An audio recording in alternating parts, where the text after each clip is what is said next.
Well, we talked about the fact that in 2015, the economy was slowing down and slowing down pretty dramatically. I personally thought we were heading for a recession.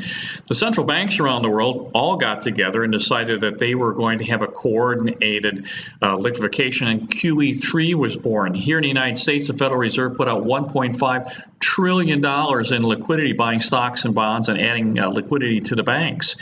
So tons and tons and tons of bonds were produced for companies that probably wouldn't have been able to get more money, wouldn't have been able to get loans. But this, of course, was part of the policy. We want to keep these doors open on these companies, and we don't want them to fail. Windtime Energy in 2014 and 2015 converted itself from a coal company, and they were going to become a logistics and technological company. And of course, they had no expertise.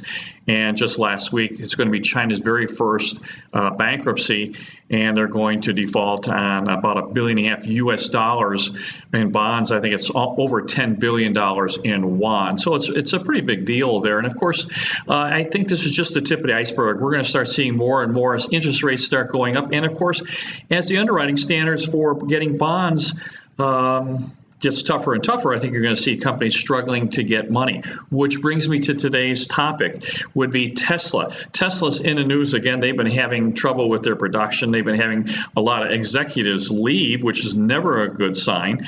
Elon Musk, of course, been under tremendous pressure. He's done some tweets and had some analysts probably said things he shouldn't have said. And of course, he's probably under a tremendous amount of pressure. Well, today he's asking his suppliers to send him back some of the money that he sent them to help the company.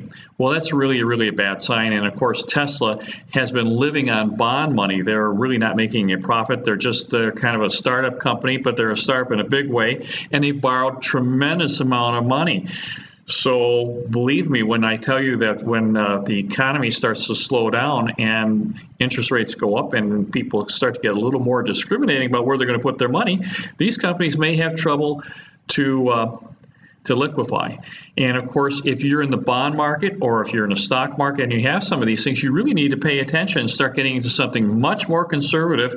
I think we're going to have probably about 24 months of this, maybe 30 months.